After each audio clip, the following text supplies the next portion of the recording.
اعوذ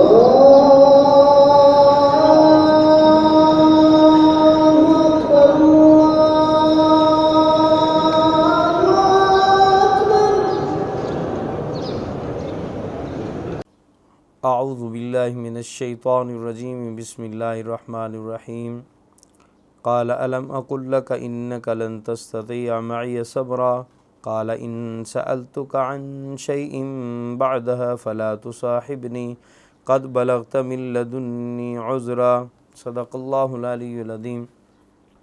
واقعہ چل رہا تھا کہ موسیٰ علیہ السلام حضرت خضر علیہ السلام کے پاس پہنچتے ہیں اور ان کے پاس ٹھہر کر ان کے پاس موجود علم کے بارے میں ان سے سیکھنے کے لیے درخواست کرتے ہیں، جس پر خضر علیہ السلام فرماتے ہیں کہ میرے پاس رہنے کے لیے ایک شرط ہے کہ جب تک میں کسی بات کی وضاحت نہ کر دوں آپ نے میرے کسی عمل پر، میرے کسی کام پر آپ نے ٹوکنا نہیں، خاموش رہنا ہے۔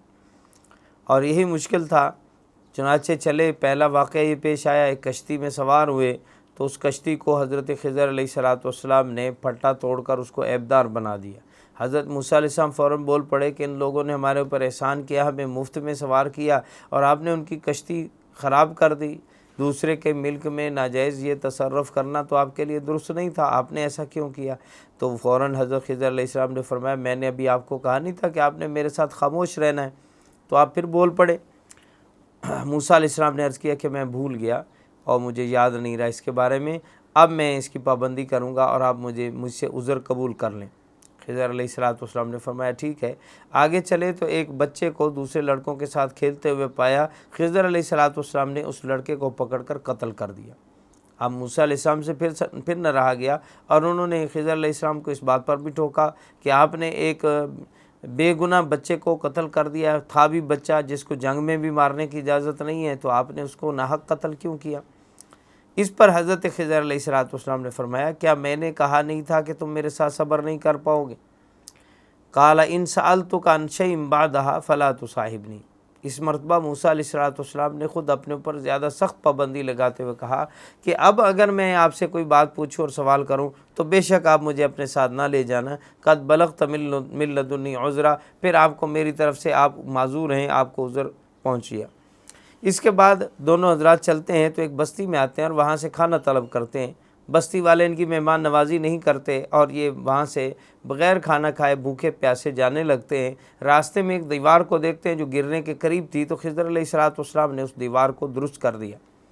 موسیٰ علیہ السلام اس بات پر بول پڑے کہ آپ نے یہ دیوار ان بستی والوں کی جنہوں نے ہمیں کھانا تک نہیں دیا ہے، ہماری مہمان نوازی نہیں کی، ان کی بغیر آپ نے اس کی اجرت لی ہے، اس کو سیدھا کر دیا۔ کاش کہ آپ اس پر اجرت لے لیتے، ہم کچھ کھانا ہی کھا لیتے۔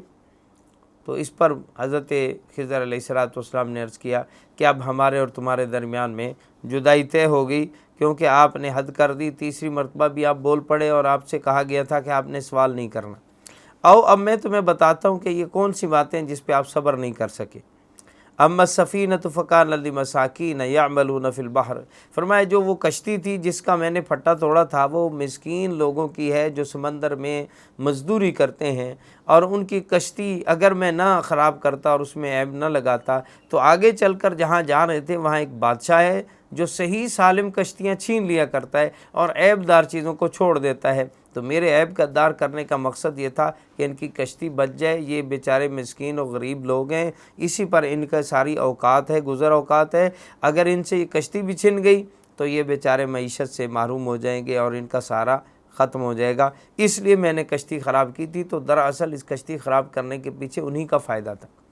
دوسری بات، جو تم نے لڑکے کو قتل ہوتے دیکھا تو اس پر تم بول پڑے، تو یاد رکھو وہ بچہ جو ہے اس کے والدین بڑے مومن اور نیک پرہیزگار لوگ تھے۔ فخشینا ان یرہقہما طغیانا وکفرا، ہمیں خوف ہوا، خدشہ ہوا کہ اگر یہ بچہ بڑا ہوا تو یہ سرکشی میں اور کفر میں مبتلا ہوگا، اور اس بچے کی محبت میں کہیں ان کے والدین کا ایمان بھی جاتا نہ رہے، اس لیے ان کے ایمان کے تحفظ کے لیے اللہ تعالیٰ نے اس بچے کو ختم کرنے کا حکم دے دیا، اور اس کے بدلے میں اللہ تعالیٰ اس سے بہتر ان کو اولاد عطا فرمائیں گے۔ اس وعدے کی بنیاد پہ اللہ تعالیٰ نے اس لڑکے کو قتل کرنے کا حکم دیا۔ تو میں نے جو قتل کیا ہے اس میں اس کے والدین کے ایمان کا تحفظ چھپا ہوا ہے، اس لیے اس میں بھی ان کے ساتھ خیرخواہی ہے، کوئی بدخواہی نہیں۔ تیسرا واقعہ جو تم نے دیوار کو درست کرتے ہوئے دیکھا اور کہا کہ بھئی مزدوری کیوں نہیں لے لی، تو دراصل یہ دیوار دو یتیم بچوں کی ہے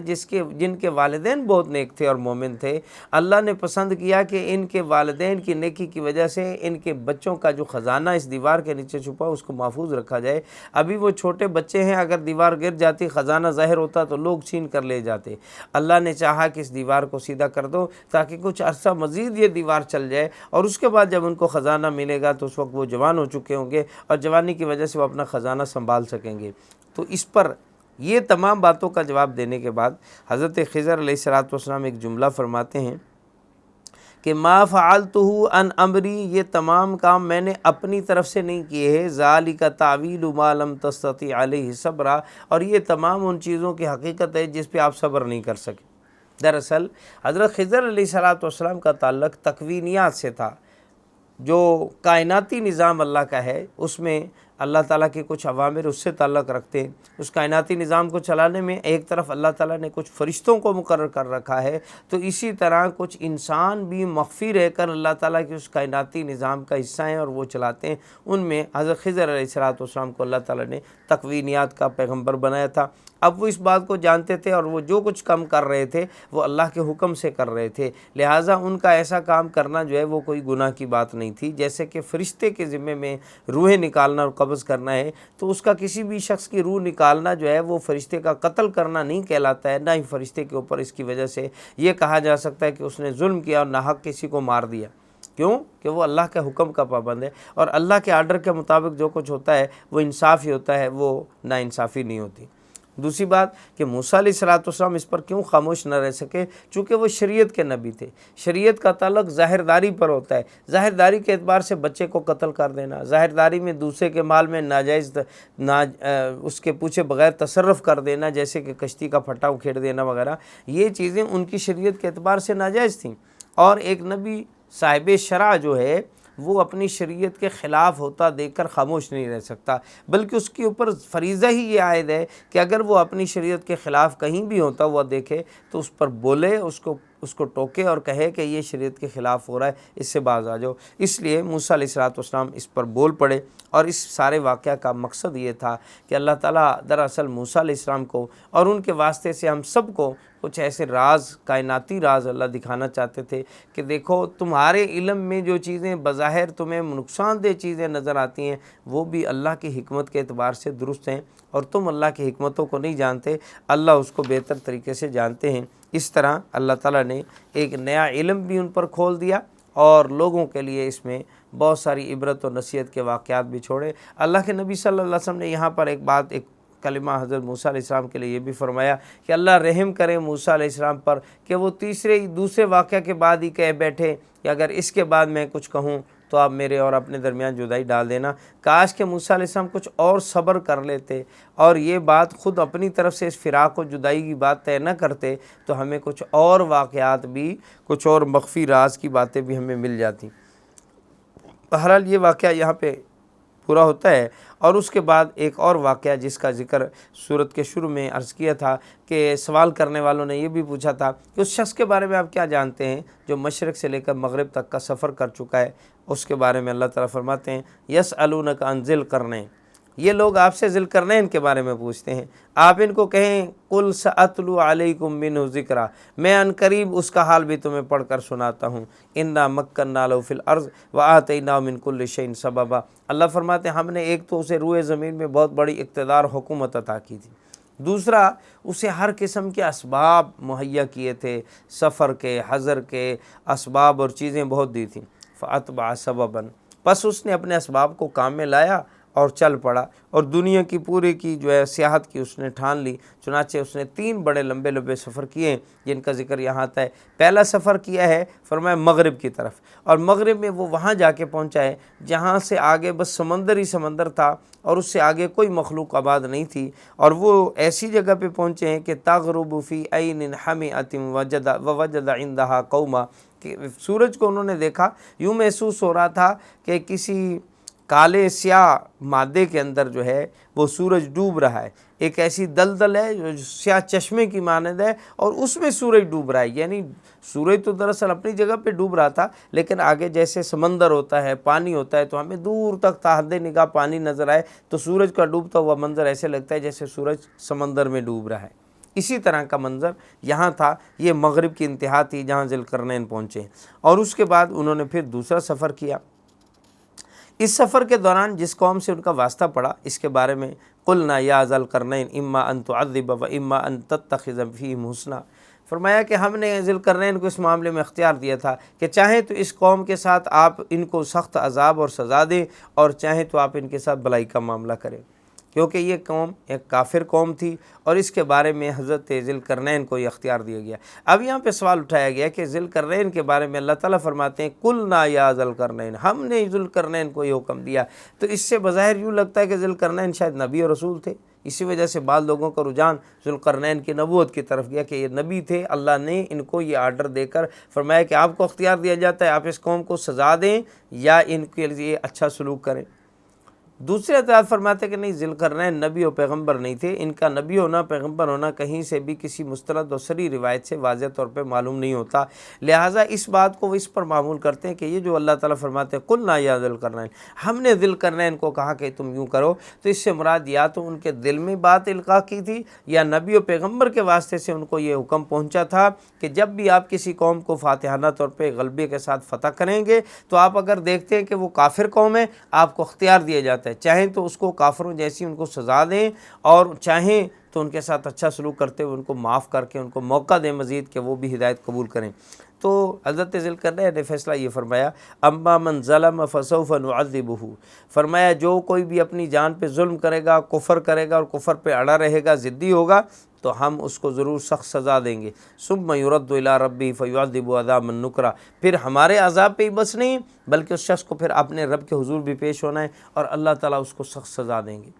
اور جو شخص ایمان لے آئے، نیک عمل کرے، فَلَهُ جَزَاءً الْحُسْنَى، ہم اس کو یہاں پہ دنیا میں بھی بہتر بدلہ دیں گے، اور آخرت میں اللہ تعالیٰ اس کے لیے مزید اچھائیوں بلائیاں پیدا فرمائیں گے۔ اس کے بعد حضرت ذوالقرنین دوسرا سفر شروع کرتے ہیں، اور یہ سفر پہنچتا ہے مطلع الشمس، سورج کے طلوع ہونے کی جگہ تک۔ وجدہا تطلع علی قوم، آپ نے دیکھا کہ سورج ایک ایسی قوم پر طلوع ہو رہا ہے، لم نجعل لہم من دونہا سترا، اور وہ قوم ایسی ہے کہ جو کوئی تہذیب و تمدن سے واقف نہیں، مکانات نہیں بنا سکتی، چھتیں نہیں رکھتی، کوئی اور اوٹ بنا کر کے جس سے سورج کی تپش سے محفوظ ہوں، کیونکہ وہاں پہ ہی سورج جب طلوع ہو رہا ہے اور سورج کے طلوع کے انتہائی قریب یہ قوم ہے، تو ظاہر ہے کہ اس قوم کے اوپر اس سورج کی تپش کا زیادہ اثر تھا، لیکن انہوں نے کوئی اس سے بچاؤ کے لیے کوئی ڈھال، کوئی اپنے لیے ایسے خیمے، ایسی گھر نہیں بنا رکھے تھے کہ جس سے وہ اپنے آپ کو چھپا سکتے۔ وَقَدْ أَحَطْنَا بِمَا لَدَيْهِمْ خُبْرًا، فرمایا کہ ہم نے ذوالقرنین کے پاس جو کچھ ساز و سامان تھا اس سے ہم نے ان کو پوری خبر دی۔ اس واقعہ یہ اس طرح ہوا کہ ساز و سامان کے ذریعے پھر حضرت ذوالقرنین نے ان کی مدد کی اور ان کو اس بات پہ آمادہ کیا کہ تم اپنے لیے سورج سے بچاؤ کے لیے انتظام کرو، کچھ ایسی چیزیں بناؤ، زمین کے اندر کھود کر بناؤ، سرنگیں بنا لو، تاکہ تم جب سورج طلوع ہو رہا ہو تو اس وقت اس کی زیادہ سخت شعاؤں سے اپنے آپ کو بچا سکو۔ تو بچاؤ کا سامان ان کے لیے کیا۔ ثم اتبع سببا حتی اذا بلغ بین السدین، فرمایا کہ پھر اس نے ذوالقرنین نے وہاں سے اپنا رخت سفر باندھا اور تیسرا سفر کیا۔ اب پہلے دو سفروں کے بارے میں تو ہے کہ ایک میں مغرب کی انتہا پہ پہنچے، دوسرے میں مشرق کی انتہا پہ پہنچے، لیکن تیسرے سفر کے بارے میں سمت کی تعین نہیں ہے، لیکن حضرات مفسرین زیادہ تر اس تیسری تعین کے بارے میں، سمت کے بارے میں کہتے ہیں کہ یہ سفر ان کا شمال کی طرف تھا، جنوب کی طرف نہیں تھا، چونکہ جس سد سکندری کا آگے ذکر آ رہا ہے، جس دیوار کے بنانے کا ذکر آ رہا ہے اور دو پہاڑوں کے درمیان پہنچنے کا، وہ چونکہ شمال میں ہے، اس وجہ سے کہا گیا کہ شمال کے انتہا کو پہنچے، اور انہوں نے وہاں ایک ایسی قوم کو پایا کہ جن کی بات کچھ سمجھ بوجھ نہیں آتی، اور وہ چھوٹے چھوٹے قدوں کے لوگ تھے۔ انہوں نے کہا کہ اے ذوالقرنین، یہ جو یاجوج ماجوج کی ایک فسادی قوم ہے، یہ ہمارے اس درے میں سے آتی ہے اور ہماری ساری آبادی کو تباہ و برباد کر دیتی۔ اللہ نے آپ کو وسائل دیے، کاش کہ آپ ایسا کریں کہ ان پہاڑوں کے درمیان میں جو یہ درہ ہے اس کو کسی طرح سے بند کرا دیں، تاکہ یہ پہاڑوں کے پیچھے سے آنے والی فاسد و مفسد قوم یاجوج ماجوج والی ہماری طرف نہ آ سکے، تاکہ اللہ تعالیٰ سے اللہ کی طرف سے یہ ہمارے لیے حفاظت کا انتظام ہو جائے اور ہم ان کے نقصان سے فساد سے بچ جائیں۔ حضرت ذی القرنین نے فرمایا کہ ٹھیک ہے، میں تمہارے لیے اس کے درمیان میں ایک دیوار بنا دیتا ہوں، اور مجھے اس پر کوئی تمہاری اجرت بھی نہیں چاہیے سوائے اس کے کہ تم میرے ساتھ امداد کر دو اور مدد کرو، کہ تمہاری شخصی مدد مجھے چاہیے ہوگی، افرادی قوت کے ذریعے سے میری مدد کرو۔ فَأَعِينُونِي بِقُوَّةٍ اجعل بینکم و بینہم ردما، میں تمہارے اور اس قوم کے درمیان میں ایک رکاوٹ کھڑی کر دوں گا۔ چنانچہ حضرت ذی القرنین نے اس کا طریقہ یہ اپنایا کہ پہلے بڑی بڑی لوہے کی شیٹیں اور لگائی گئیں، اور اس کے درمیان میں درجے اور فاصلہ رکھا گیا، اور پھر تانبے کو پگھلا کر اس کے درمیان میں ایسے ڈالا گیا کہ جس سے وہ ساری درجیں جو ہیں وہ بند ہو گئیں، اور نیچے آگ جلائی گئی جس سے وہ تانبا پگھلا ہوا اور اس کے ساتھ ساتھ جو ہے وہ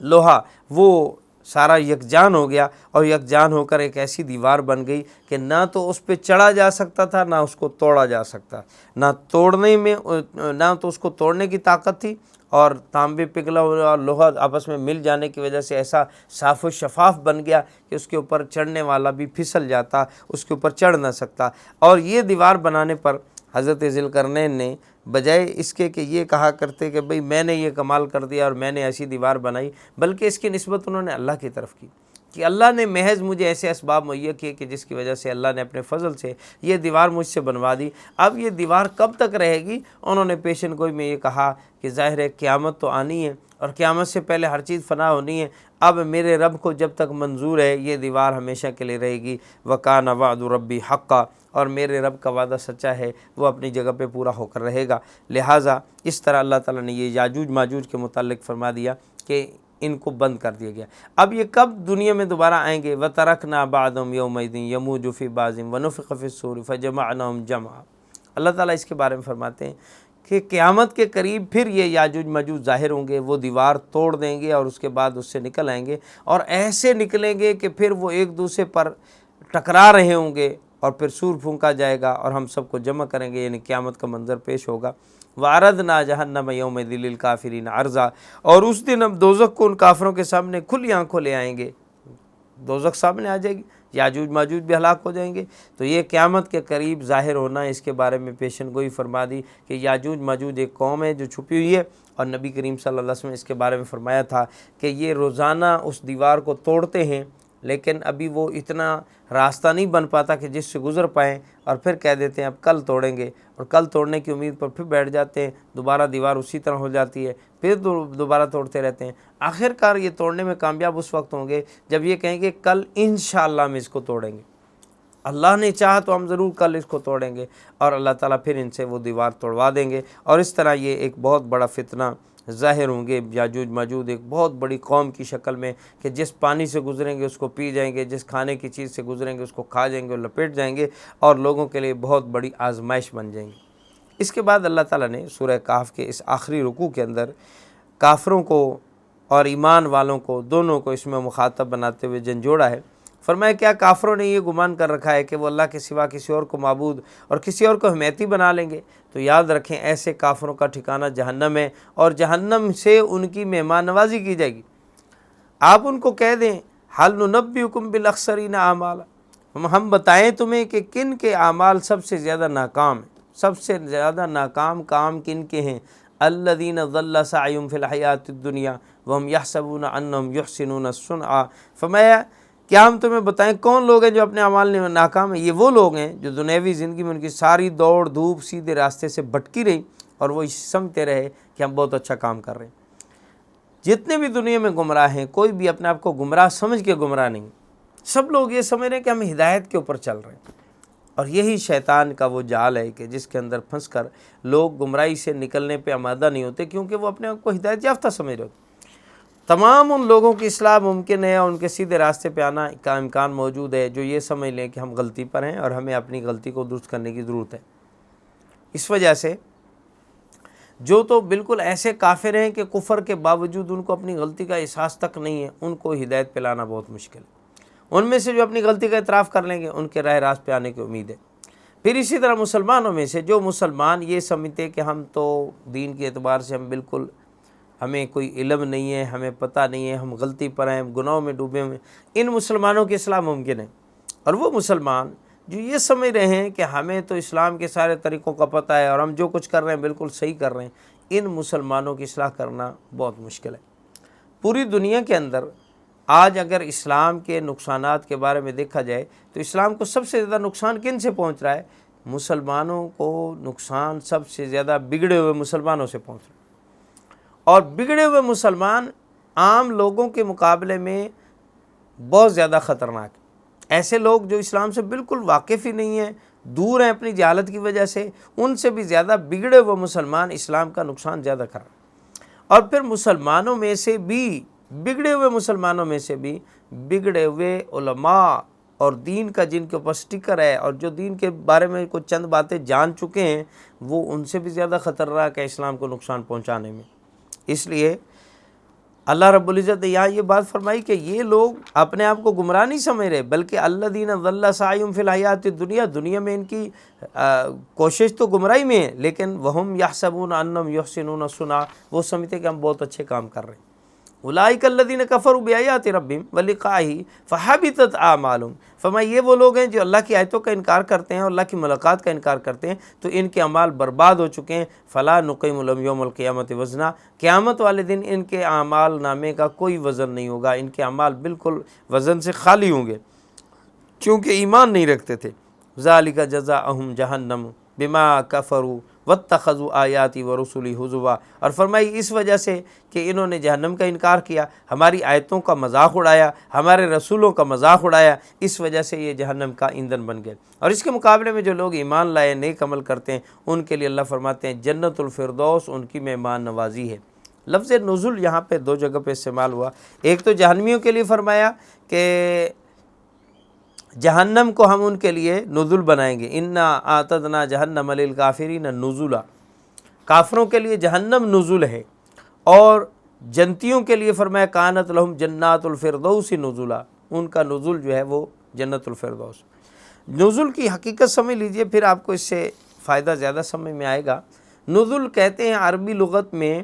اس کھانے پینے کی چیز کو جو مہمان کی آمد پر فوری طور پر اس کے سامنے چھوٹی موٹی چیز، کوئی خشک میوہ جات وغیرہ رکھ دیے جاتے تھے، کشمش رکھ دی جاتی، بادام رکھ دیے جاتے، شہد رکھ دیا جاتا، کچھ ایسی چیزیں جو بالکل پہلے سے تیار ہوتی تھیں، ان کو تیار کرنے کی ضرورت نہیں ہوتی تھی، اس کو بطور نزول کے رکھتے کہ بھئی آپ کی آمد پر فوری طور پہ یہ نزول ہے، یہ آپ کھائیں، نوش کریں، اتنی دیر میں کھانا تیار ہو جائے گا، اتنی دیر میں ہمارا بچڑا ذبح ہو جائے گا، بکرا ذبح ہو جائے گا، فلاں چیز ہو جائے گی، کھانا بنے گا، اس میں ٹائم لگے گا۔ تو اس سے پہلے نزول کے طور پر، یعنی آپ کے آتے ہی آپ کی آمدن پر جو یہ چیز ہم فوری پیش کر رہے ہیں، یہ نزول ہے۔ اس کو عرب لوگ نزول کہا کرتے۔ اب سمجھیں کہ اللہ تعالیٰ فرما رہے ہیں کافروں کے لیے جہنم نزول ہے، یہ تو ابتدائی سزا ہے، آگے دیکھو پتہ نہیں سزا کتنی کہاں تک پہنچے گی۔ اور ایمان والوں کے بارے میں فرمایا کانت لہم جنات الفردوس نزلا، ان کے لیے جنت الفردوس بطور نزول کے ابتدائی طور پہ مہمان نوازی کے ہے، آگے چل کر اللہ کتنی مہمان نوازی ان کی فرمائیں گے اور کہاں تک ان کو نعمتیں ملیں گی جو انسانوں نے سوچا نہیں، دیکھا نہیں، جس پہ خیال نہیں گزرا دل میں، ایسی ایسی نعمتیں۔ اور خالدین فیہا لا یبغون عنہا حولا، اللہ فرماتے ہیں کہ وہ ہمیشہ ہمیشہ اس جنت میں اور جنت الفردوس میں رہیں گے اور ان کو وہاں سے نکالا نہیں جائے گا۔ قل لو کان البحر مدادا لکلمات ربی لنفد البحر، یہاں سے اللہ تعالیٰ ایک مثال دے کر اپنی حمد و ثنا، اپنی تعریفوں کو، اپنے تقدس کی اور اپنی بزرگی کی انتہا کو بیان کرتے ہوئے فرماتے ہیں کہ اگر آپ سارے دنیا و کائنات کے سمندروں کو سیاہی بنا لیں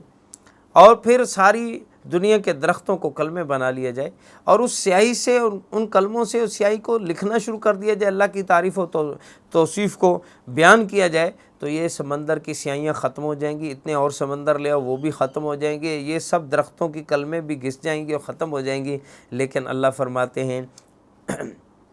پھر بھی تیرے رب کے کلمات ختم ہونے والے نہیں۔ قل لو کان البحر مدادا لکلمات ربی لنفد البحر قبل ان تنفد کلمات ربی، تیرے رب کے کلمات و حمد و ثنا کے ختم ہونے سے پہلے سمندر و سمندر کی سیاہیاں اور اسی طرح درختوں کی کلمیں ختم ہو جائیں گی۔ قل انما انا بشر مثلکم یوحی الی، آگے اے پیغمبر صلی اللہ علیہ وسلم آپ اپنا تعارف کرا دیجئے کہ میں تو ایک بشر ہوں تمہاری طرف، لیکن میری طرف وہی کی گئی ہے کہ اللہ کے سوا کوئی معبود نہیں۔ فمن کان یرجو لقاء ربہ فلیعمل عملا صالحا، پس جو کوئی بھی آخرت میں اللہ سے ملاقات کی امید رکھتا ہے اسے چاہیے نیک عمل کرے اور اپنے رب کے ساتھ کسی کو شریک نہ ٹھہرائے، شرک سے اپنے آپ کو بچائے۔ اس کے بعد سورہ مریم ہے۔ سورہ مریم مکی صورت ہے اور اس زمانے میں نازل ہو رہی ہے جب مسلمان ہجرت کر کے حبشہ کی طرف جا رہے تھے۔ ظاہر ہے کہ مکہ میں تو عیسائی نہیں تھے کہ جن کو عیسائیوں کے بارے میں تعلیمات دینی مقصود ہوں، لیکن حبشہ کے اندر عیسائی موجود تھے اور ان کو عیسائیت کی تعلیم دینے کی ضرورت تھی۔ اس بنا پہ اس موقع پر سورہ مریم کا نزول جو ہے وہ عین بر وقت اور بر محل اس صورت کا نزول ہے۔ چنانچہ حضرت جعفر طیار رضی اللہ عنہ کو جب نجاشی کے دربار میں پیش کیا جاتا ہے تو وہ سورت مریم کی تلاوت کرتے ہیں، کیونکہ سورہ مریم کے اندر حضرت عیسیٰ علیہ السلام کے بارے میں پوری حقیقت کھول کے رکھ دی گئی، اور ان کے بارے میں جو غلط تاثرات تھے حضرت عیسیٰ علیہ السلام کے بارے میں، عیسائیوں نے کہا کہ وہ خدا ہیں یا خدا کے بیٹے ہیں یا 3 خداؤں میں سے خدا ہیں، یہ ساری باتوں کی تردید، اور اس کے ساتھ یہودیوں نے جو ان کے بارے میں غلط باتیں پھیلائیں اور ان کے بارے میں ان کو بہت زیادہ غلط جملوں سے اور غلط باتوں سے یاد کیا، اس کی بھی تردید۔ تو نبی پاک صلی اللہ علیہ وسلم کے ذریعے عیسیٰ علیہ السلام کا حقیقی سٹیٹس صحیح معنوں میں وہ اس صورت کے ذریعے سے ظاہر ہو چکا تھا۔ یہ سورہ مریم ہے اور اس کا آغاز اس بات سے ہوتا ہے کاف ہا یا عین صاد حروف مقطعات سے۔ فرمایا ذکر رحمت ربک عبدہ زکریا، حضرت زکریا علیہ السلام کا واقعہ، یہ بھی اللہ کی قدرت کا رحمت کا ایک عجیب واقعہ تھا۔ اس کو تمہید بنائے گے اگلے اس سے بھی عجیب واقعہ کے لیے۔ حضرت زکریا علیہ السلام بڑھاپے کی عمر کو پہنچ چکے تھے، بیوی ان کی بانجھ تھی اور اولاد نہیں تھی۔ اللہ سے مانگا کہ یا اللہ میرے ہاں اولاد نہیں ہے، میں دیکھ رہا ہوں کہ میرے بھائی بند یعنی میرے جو چچا زاد وغیرہ ہیں ان کے اندر کوئی ایسی نہ تو علمی کاوش موجود ہے نہ تقوی پرہیزگاری ہے کہ جس کی وجہ سے وہ میرے مشن کو سنبھالنے والے بنے۔ یا اللہ میری اولاد میں سے کوئی ایسا بچہ اور بیٹا عطا مجھے فرما دے کہ جو میرے اس دین کا وارث بنے، آل یعقوب کے علمی میراث کا وارث بنے۔ یہاں سے یہ وارث کے لفظ سے بعض لوگوں کو غلط فہمی ہوتی ہے کہ شاید انبیاء کی اولاد کے ہاں وراثت چلتی ہے، تو یہاں وراثت سے مراد دینی وراثت ہے، یہاں مال کی وراثت مراد نہیں۔ یرثنی و یرث من آل یعقوب، اس لیے تو حضرت زکریا علیہ السلام فرما رہے ہیں جو میرا بھی وارث ہوگا اور آل یعقوب کا وارث ہوگا۔ آل یعقوب کو گزرے ہوئے صدیاں گزر چکی تھی، ظاہر ہے کہ ان کی مالی وراثت تو یہاں مراد نہیں ہو سکتی، اس لیے ایک ہی بات ہے کہ انبیاء جو ہیں جو کچھ چھوڑ کر جاتے ہیں وہ میراث نہیں ہوتی ہے بلکہ وہ صدقہ کر دیا جاتا ہے، اور ان کی اصل میراث ان کا دین ہوتا ہے، ان کے ذریعے سے آیا ہوا دین ان کی میراث ہے۔ اس کو جو بھی لے گا، جو بھی ان کا امتی اس کو اپنائے گا اور لے گا، اس علم کو لے کر آگے چلے گا تو وہ انبیاء کا وارث ہے۔ انبیاء کا ہر اس شخص کو وارث کہا جائے گا جو بھی انبیاء کے دین کا علم سیکھے، عمل کرے اور اس دین کو لے کر پھر پوری دنیا کے اندر اس کو پھیلانے کی محنت و کوشش و کاوش کرتا ہے، وہ نبی کا وارث ہے۔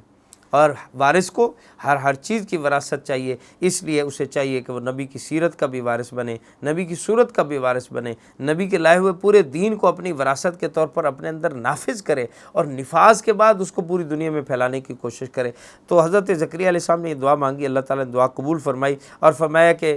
ہم آپ کو بیٹا دیں گے جس کا نام یحییٰ ہوگا، اور اس سے پہلے یہ نام بھی کسی کا نہیں ہوگا۔ تو اس فرط مسرت میں حضرت زکریا علیہ السلام نے کہا یا اللہ میرے لیے کوئی اس کے لیے نشانی بھی مقرر کر دیں، بلکہ پہلے کہا کہ بیٹا کیسے ہوگا، میں تو انتہائی بڑھاپے کو پہنچ چکا ہوں کہ میری ہڈیاں بھی خشک ہو رہی ہیں اور میں انتہائی بڑھاپے کو پہنچ چکا ہوں کہ میرا جسم بھی سوکھ رہا ہے اور میری بیوی انتہائی بانجھ ہے، تو بیٹا کیسے ہوگا؟ یعنی کیا ہمیں جوانی کی طرف لوٹایا جائے گا یہ اسی حالت میں؟ اللہ تعالیٰ فرمایا قال کذالک، اسی طرح ہوگا۔ قال ربک هو علی حین، تمہارے رب فرما رہے ہیں کہ یہ بات میرے لیے بہت آسان ہے، کوئی مشکل نہیں، آپ پہلے کچھ بھی نہیں تھے، آپ کو وجود دے دیا، آپ کے وجود سے آپ کے لیے اولاد پیدا کرنا ہمارے لیے کیا مشکل ہے، لہٰذا ایسا ہی ہوگا۔ اور پھر اللہ تعالیٰ نے ان کو نشانی بتائی کہ 3 دن آپ لوگوں سے باتیں نہیں کر پائیں گے، یہ علامت ہوگی کہ اب آپ کو امید ہوگی یہ اولاد کی اور آپ رب کا شکر ادا کریں۔ اصل مقصد یہ تھا کہ اس سے مجھے یہ پتہ چل جائے تو میں فوری اللہ کا شکر بجا لا سکوں، اس بات کے لیے انہوں نے پوچھا۔ اور پھر اللہ تعالیٰ نے یحییٰ عطا کیا اور یحییٰ کو حکم دیا کہ اے یحییٰ اللہ کی کتاب یعنی تورات کو مضبوطی سے تھام لو اور اللہ کے حکم پر چلو، اور اللہ نے ان کو بچپنے میں نبوت عطا فرمائی اور ان کو پاکیزہ بنایا، متقی و پرہیزگار بنایا، والدین کے ساتھ ان کو نیکی کرنے والا بنایا، اور حکم دیا کہ آپ نافرمان اور سرکش نہ بننا، اور فرمایا سلامتی ہے آپ پر جس دن آپ پیدا ہوئے، جس دن آپ وفات پائے جائیں گے، جس دن زندہ ہوں گے۔ اس کے بعد اللہ تعالیٰ نے یہاں اس واقعہ کو پہلے رکھتے ہوئے کہ یہ ایک عجیب واقعہ ہے، انتہائی بڑھاپے کو پہنچا ہوا شخص، بانجھ عورت، اور ان سے بھی اللہ نے اولاد پیدا کر دی۔ یہ اللہ کی اولاد پیدا کرنے کا ایک طریقہ تھا۔ اس سے پہلے حضرت آدم علیہ السلام کو بغیر ماں باپ کے، حضرت حوا کو بغیر ماں کے اللہ پیدا فرما چکے، یعنی اس میں مرد کا تو دخل تھا لیکن عورت کا کوئی دخل نہیں تھا۔ یہ 3 طریقے کی اولاد کا ذکر ہو چکا۔ اب ایک چوتھا طریقہ کہ بغیر باپ کے اولاد ہو، یہ بات اب تک نہیں ہوئی تھی۔ اللہ تعالیٰ نے اس کے لیے حضرت مریم کا چناؤ کیا اور ان کو بغیر باپ کے اللہ نے اولاد عطا فرمائی حضرت عیسیٰ کی شکل میں۔ اعوذ باللہ من الشیطان الرجیم، بسم اللہ الرحمن الرحیم۔ واذکر فی الکتاب مریم اذ انتبذت من اہلہا مکانا شرقیہ۔ سورہ مریم آیت نمبر 16 ہے، 16واں پارہ۔ اللہ رب العزت نے یہاں سے اس سے بھی عجیب تر واقعہ جو حضرت زکریا علیہ السلام کی اولاد کا پیش آیا، اس سے بھی عجیب واقعہ کا تذکرہ کرنے کا حکم دیا۔ فرمایا اپنی کتاب میں حضرت مریم کا ذکر کیجئے اس قرآن میں، کہ جب وہ اپنے گھر والوں سے علیحدہ ہو گئیں، پردہ ڈال لیا، اللہ نے فرشتے کو بھیجا اور فرشتہ انسانی شکل میں تھا۔ حضرت مریم نے اس سے پناہ چاہی تو اس نے کہا میں اللہ کا بھیجا ہوا فرشتہ ہوں، آپ کو بیٹے کی خوشخبری دینے آیا ہوں۔ حضرت مریم گھبرائیں اور کہا کہ بھئی میرے ہاں کیسے بیٹا ہو سکتا ہے، نہ تو میرا نکاح ہوا اور نہ ہی میں بدکارہ فاحشہ ہوں۔ اس پر فرشتے نے کہا میرے رب کا حکم ہے، اور جو میرا رب کرنا چاہتا ہے تو اس کے لیے بہت آسان ہے، اور ایسے ہی اب ہو کر رہے گا۔ چنانچہ بیٹے کی خوشخبری ہوئی اور اللہ تعالیٰ نے اس طرح ان کو حمل ٹھہرا دیا فرشتے کے پھونک کے ذریعے سے۔ اور جب ان کا حمل وضع حمل کے قریب ہوا، یہ علیحدہ چلی گئیں اور وہاں جا کر ایک کھجور کے تنے کے ساتھ بیٹھ گئیں۔ اللہ تعالیٰ نے یہ اس واقعہ کو پوری اس تفصیل سے اس لیے بیان فرمایا کہ یہ غیر معمولی واقعہ تھا اور اس کے اندر غیر معمولی حالات ہی پیش آئے۔ کھجور کے ساتھ تنے کے ساتھ بیٹھ گئیں اور اس کے بعد اپنے آپ کو کوسنے لگی کہ بیٹا ہوگا تو اس کے بعد لوگ کیا باتیں کریں گے، لوگ میرے اوپر کیا طوفان کھڑا کر دیں گے کہ یہ اس کے ہاں بغیر باپ کے جو ہے وہ بیٹا کیسے پیدا ہو گیا۔ ظاہر ہے کہ لوگوں کے ذہنوں میں صرف یہی بات جائے گی کہ یہ بدکاری و برائی کے نتیجے میں ہی بیٹا ہو سکتا ہے۔ تو اس بات میں اپنے آپ کو گھٹنے لگیں تو اللہ کی طرف سے پھر حضرت جبرائیل امین تشریف لائے اور انہوں نے تسلی دیتے ہوئے کہا کہ دیکھو میرے رب نے آپ کے لیے ایک چشمہ جاری کر دیا، وہاں سے پانی پیو اور اس کھجور کو ہلاؤ، اللہ تم پر کھجوریں ڈالیں گے اور اس کھجور کو کھا لو، اس کے ذریعے سے تمہارے لیے بچے کی ولادت میں آسانی ہوگی۔ پانی، کھجور، ان کے ذریعے بچے کی ولادت میں آسانی۔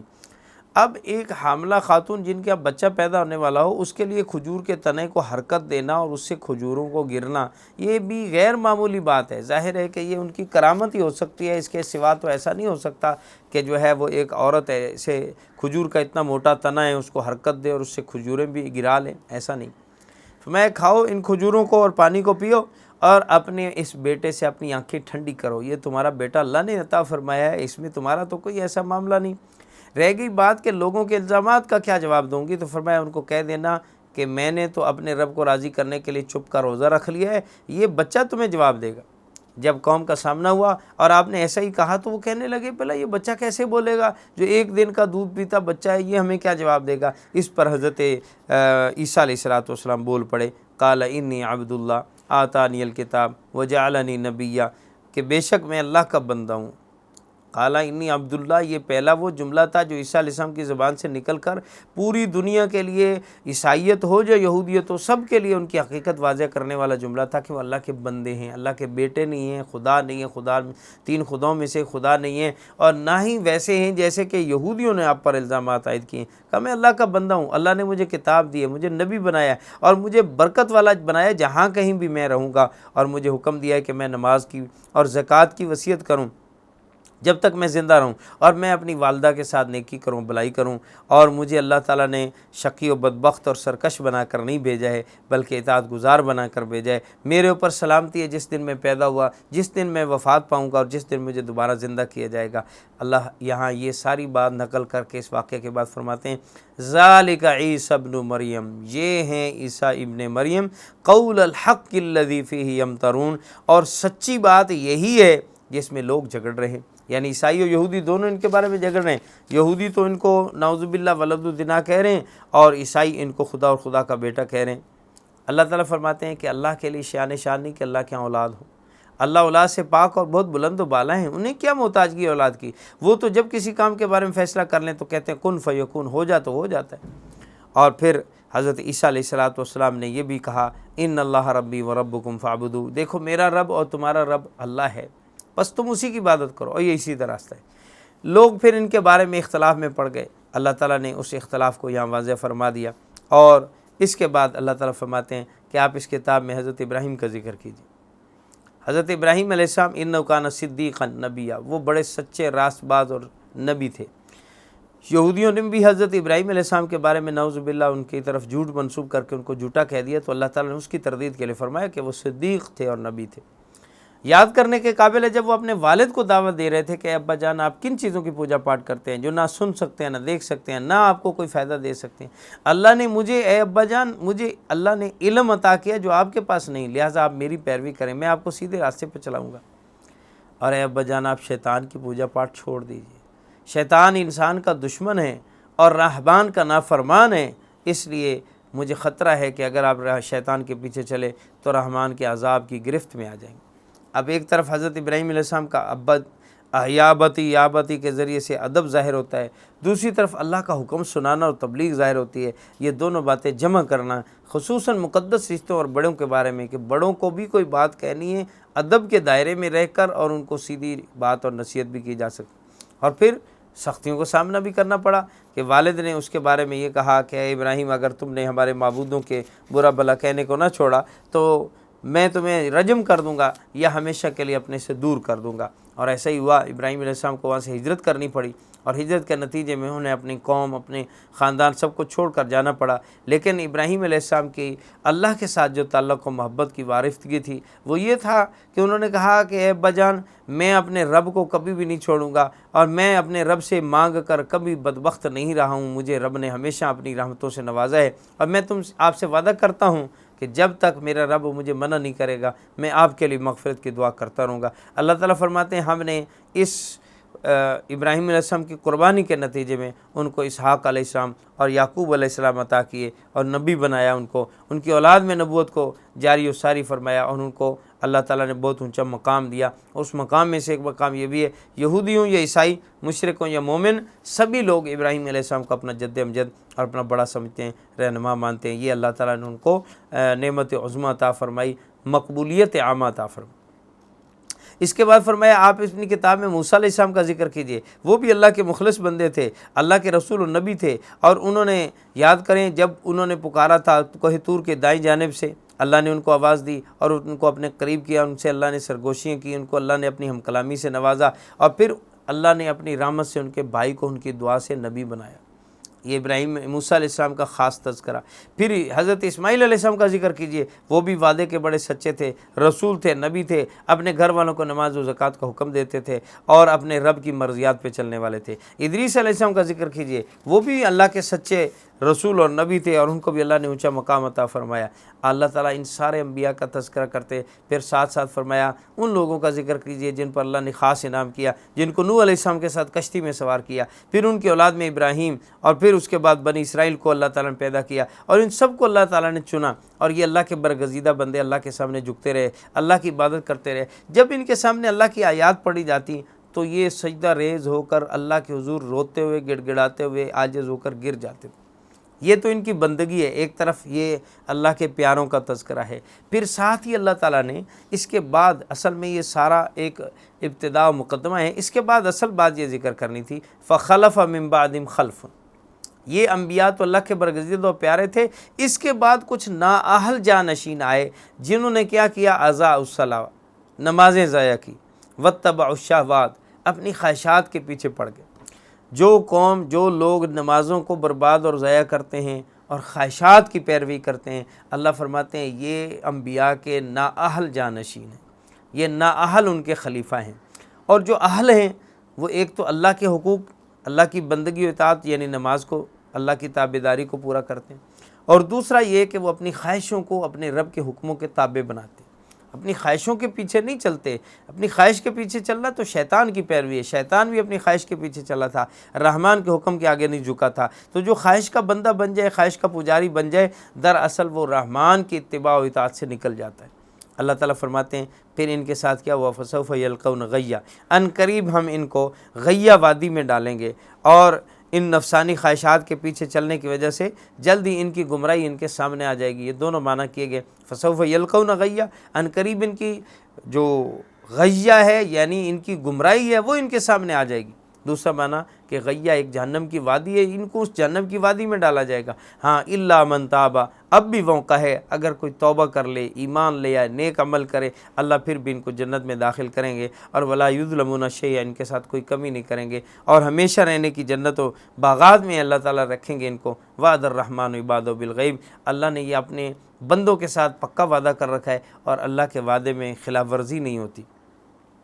اور یہ لوگ جنت میں پہنچ کر نہ تو کوئی بیہودہ بات سنیں گے، اور نہ ہی انہیں وہاں سے نکالا جائے گا، اور ہمیشہ سلامتیوں میں رہیں گے۔ ان کے لیے اللہ تعالیٰ صبح شام ان کے لیے پاکیزہ رزق ان کو عطا فرمائیں گے۔ اللہ فرماتے ہیں تلک الجنت التی نورث من عبادنا من کان تقیا، جو بھی متقی بنے ہم اس جنت کا اس کو وارث ٹھہرا دیں گے۔ وارث کہنا اس بنا پر بھی ہے کہ جنت ہی سے آئے تھے، جنت میں دوبارہ گئے تو ان کو اپنی میراث واپس مل گئی، اور میراث کہنا اس اعتبار سے بھی ہے کہ ہر اللہ رب العزت نے جنتی اور جہنمی کا ایک ٹھکانہ جنت میں اور ایک جہنم میں بنایا تھا۔ پھر جہنمیوں کو جب جنت والا اپنا ٹھکانہ نہ ملا اور وہ جہنم ہی کے ہو رہے، تو اللہ ان کا ٹھکانہ بھی ان جنتیوں کو دے کر اس کا ان کو وارث بنا دیں گے۔ جیسے کہ کوئی جانے والا چلا جاتا ہے تو اس کی میراث بعد میں اس کے عزیز و اقارب کو ملتی ہے، اسی طرح فرمائے جنتیوں کا ٹھکانہ بھی ان کو دے کر،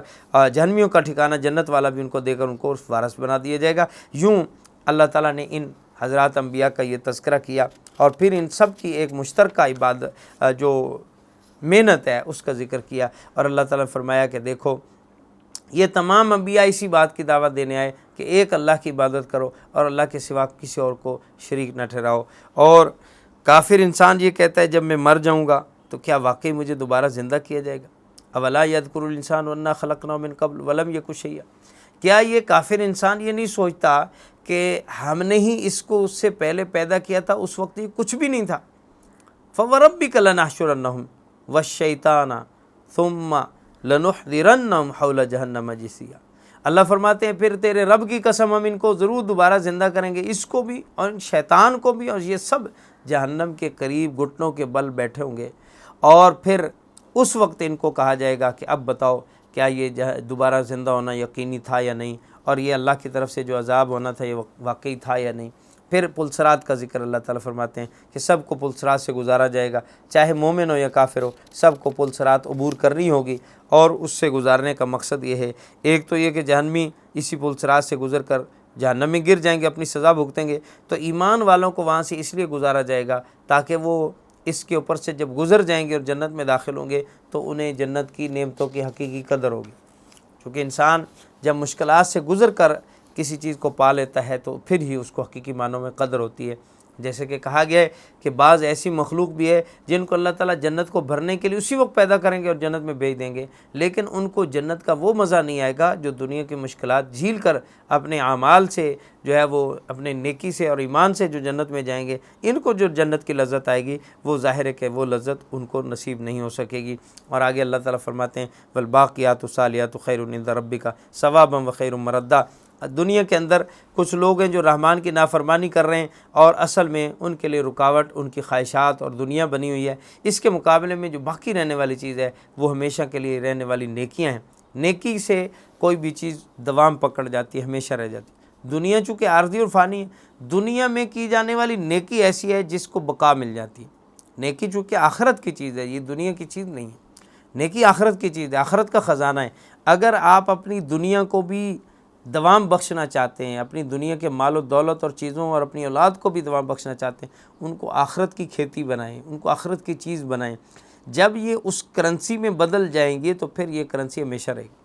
جیسے کسی اور ملک میں جانا ہوتا ہے تو ہم اپنی ملکی کرنسی کو دوسری اس ملک میں جس میں جانا ہے اس کی کرنسی میں تبدیل کر لیتے ہیں تاکہ وہاں کی جو کرنسی ہمیں کام آنی ہے وہ بنا لیں۔ اگر ہم وہاں ڈالر چلتا ہے ہم ڈالر بنا رہے ہیں، ریال چلتا ہے ریال بنا لیں۔ اسی طرح ہم آخرت کے مسافر اور راہی ہیں تو ہمیں وہاں جانے کے لیے وہاں کی کرنسی یعنی نیکی ساتھ لے کر جانی ہوگی۔ اللہ تعالیٰ ہمیں نیکی کو حاصل کرنے کی توفیق عطا فرمائے۔ آگے اللہ تعالیٰ نے اس سورت کے آخر میں سورہ مریم کا جو آخری رکوع ہے اور آخری حصہ ہے،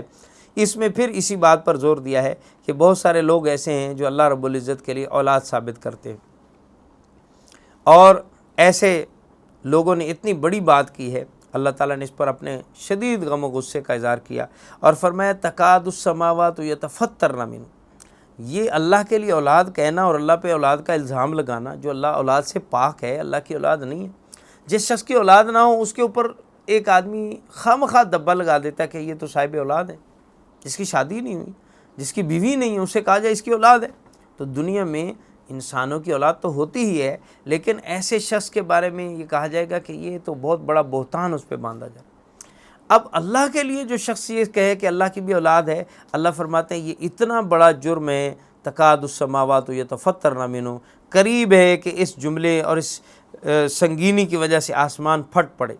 وتشق الارض، زمین شک ہو جائے، اور وتخر الجبال حدا، اور اس کی وجہ سے پہاڑ ٹوٹ کر گر پڑے، وما ينبغي للرحمن ان يتخذ ولدا، کسی طرح سے بھی رحمان کے شان شان نہیں کہ اس کے لیے اولاد مانی جائے۔ ان کل من فی السماوات والارض الا آتی الرحمن عبدا، اور آسمان اور زمینوں میں جتنے لوگ ہیں ان میں سے کوئی ایسا نہیں ہے جو خدائے رحمان کے حضور میں بندہ بن کرنا ہے، سب تو ان کے غلام ہیں، ان کی اولاد کہاں ہے؟ غلام اور اولاد میں بہت فرق ہے۔ غلاموں کو اولاد کہہ دیا جائے یہ تو بہت بڑی جرت و جسارت ہے۔ فرمایا کوئی بھی اللہ کے ہاں اولاد نہیں ہے، بلکہ سب اللہ کے بندے ہیں، اللہ کے غلام ہیں، اللہ کی بندگی و تابع داری کرنے والے ہیں،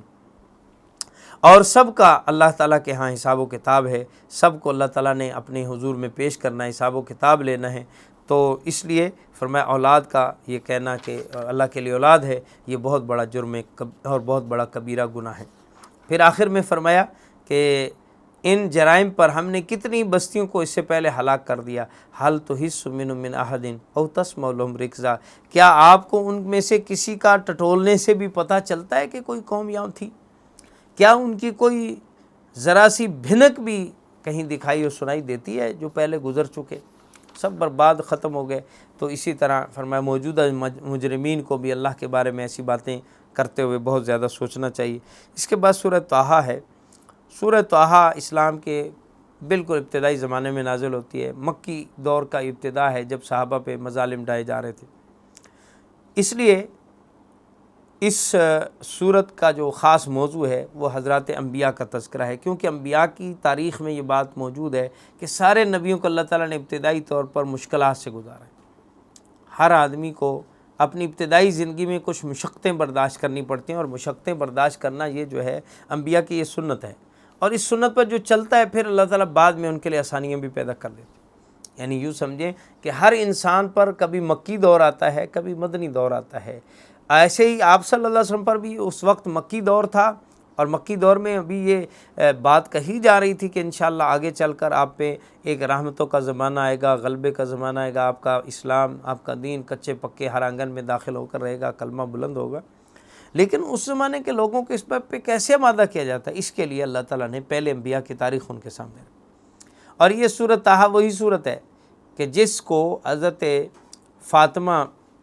بنت خطاب جو ہے، اور اسی طرح ان کے خاوند حضرت سعید ابن زید رضی اللہ عنہ پڑھ رہے تھے۔ حضرت عمر رضی اللہ عنہ کو حضرت نعیم ابن عبداللہ نے بتایا کہ آپ کے بہن بہنوئی اسلام لا چکے ہیں، اور آپ نبی صلی اللہ علیہ وسلم کو نعوذ باللہ قتل کے ارادے سے جا رہے ہیں، جاؤ اپنے گھر کی خبر لو۔ جاتے ہیں، سنتے ہیں تو ان کو سورۃ طٰہٰ کی کچھ آیات سنائی دیتی ہے، دروازہ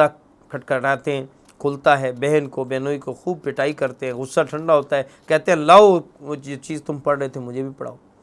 سورۃ طٰہٰ ہی وہ سورت ہے جس کو پڑھ کر حضرت عمر رضی اللہ عنہ کے دل کی دنیا بدلتی ہے، اور اللہ تعالیٰ ان کو ایمان کی دولت سے مشرف فرماتے ہیں۔ اس سورت میں حضرت موسیٰ علیہ السلام کا واقعہ خاص طور پہ بڑی تفصیل کے ساتھ بیان کیا گیا ہے۔ سورت کا آغاز اس سے ہوتا ہے طٰہٰ ما انزلنا علیک القرآن لتشقیٰ، ہم نے قرآن اس لیے نہیں اتارا ہے کہ آپ اس کی وجہ سے مشقت میں پڑ جائیں، تکلیف میں پڑ جائیں، یعنی مکہ والوں کی طرف سے آپ کو تکلیفیں تو پہنچ رہی ہیں، یہ تکلیفیں ہمیشہ باقی رہنے والی نہیں ہیں۔ یہ قرآن اس لیے نہیں آیا کہ اس کی وجہ سے آپ کو تکلیفیں پہنچ رہی، یہ تو تکلیفوں کو ہٹانے کے لیے آیا ہے، یہ دور کرنے کے لیے آیا ہے۔ جو قوم کی طرف سے غلط رسمیں جاری ہو چکی ہیں، معاشرہ ان کی وجہ سے فسق و فساد کا جو ایک گڑھ بنا ہوا ہے، یہ اس فساد کو ختم کرنے کے لیے کتاب آئی۔ اس کتاب کے ذریعے سے آپ سب لوگوں کو ڈرا دیں، جو بھی اللہ سے ڈرنا چاہتا ہے، اور اللہ کا تعارف اس کے ذریعے سے کرائیے کہ وہ رحمان جو عرش پر مستوی ہے، جس کے آسمان و زمین ہے، جس کے قبضہ قدرت میں سب کچھ ہے، جو آپ کی مخفی اور اعلانیہ ہر بات کو جاننے والا اللہ ہے، وہی اللہ ہے کہ اس کے سوا کوئی معبود نہیں، اور اسی کے پیارے پیارے نام ہیں رحمان اللہ، الہ، یہ سب اسی کے پیارے نام۔ پھر فرمایا حل اتاک حدیث موسیٰ، کیا اس سلسلے میں کہ اللہ کے نبیوں پر مصائب آتے ہیں اور پھر اللہ تعالیٰ ان کے لیے آسانیاں پیدا کرتے ہیں، کشادگی پیدا کرتے ہیں، کیا موسیٰ علیہ السلام کا واقعہ آپ کے پاس نہیں آیا، ان کی خبر نہیں آئی؟ یاد کریں جب انہوں نے آگ کو محسوس کیا اور اپنے گھر والوں سے کہا ذرا ٹھہریے میں آپ کے لیے آگ لے کر آتا ہوں، واقعہ یہاں سے شروع کیا گیا جب آپ مدین سے واپس تشریف لا رہے تھے اور اپنی بیوی سے فرما رہے تھے کہ آپ یہاں ٹھہریں، میں آپ کے لیے آگ لاتا ہوں۔ آگ لینے جاتے ہیں تو وہاں دیکھتے ہیں کہ موسیٰ علیہ السلام کو وہاں پکارا جاتا ہے، اللہ کی آواز آتی ہے کہ اے موسیٰ آپ جوتے اتاریے اور ہماری بات سنیے، اللہ نے آپ کو مقدس وادی میں یہاں چن لیا ہے، آپ اللہ کے نبی و رسول ہیں، آپ لوگوں کو پیغام دیں گے کہ انا اللہ لا الہ الا ہو انا فاعبدنی واقم الصلاۃ لذکری، آپ میری نماز قائم کیجیے گا میری یاد کے لیے، میرا ذکر تذکرہ کیجیے گا۔ اور پھر اس کے بعد اللہ تعالیٰ حضرت موسیٰ علیہ السلام کو دو معجزات سے نوازتے ہیں، ید بیضہ کا اور عصا کا معجزہ، اور ان معجزات کو لے کر حضرت موسیٰ علیہ السلام کو حکم ہوتا ہے کہ آپ فرعون کے پاس جائیے، بڑا سرکش ہو چکا ہے، اس کو دعوت دیجیے، اور دعوت دینے کے ساتھ ساتھ اس کو یہ بھی پیغام دیجیے کہ بنی اسرائیل کو ہمارے پاس بھیج کر اسے آزاد کریں۔ اس پر حضرت موسیٰ علیہ السلام اللہ کے حضور میں التجا کرتے ہیں کہ یا اللہ ایک تو میری زبان میں لکنت، دوسرا میں اکیلا فرعون کے پاس جاؤں، فرعون بڑی طاقت والا ہے، یا اللہ میرا کوئی وزیر، میرا ساتھی، یعنی خصوصاً میرے بھائی کو میرا ساتھی بنا دیجیے۔ اللہ نے دعائیں قبول فرمائی، ان کی لکنت ختم فرمائی، اور حضرت ہارون علیہ السلام کو نبوت سے نواز کر ان کا ساتھی بنایا۔ دونوں بھائی حضرت موسیٰ علیہ السلام اور ہارون علیہ السلام جب فرعون کے پاس جانے لگتے ہیں تو اللہ تعالیٰ ان کو نصیحت فرماتے کہ دیکھو فرعون حد سے بہت زیادہ بڑھ چکا ہے، اور اس کو نرمی کے ساتھ گفتگو کرنا اسے۔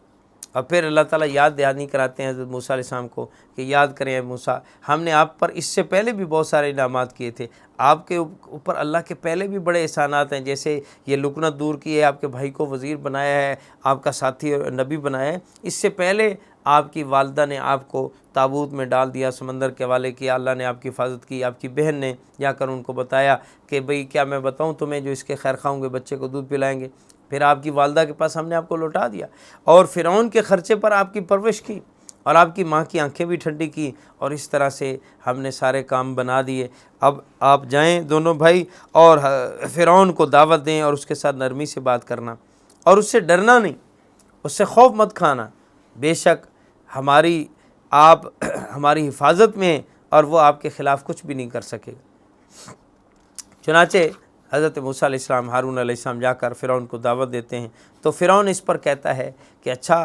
تم کس کو اپنا رب کہہ رہے ہو؟ فمن ربکما یا موسیٰ، تم دونوں کا رب کون ہے؟ فرعون کے ذہن میں یہ گھمنڈ تھا کہ موسیٰ علیہ السلام تو پلے بڑے میرے گھر میں، کم از کم یہ تو نہیں کہہ سکتے کہ میں ان کا رب نہیں ہوں، کوئی اور رب ہے۔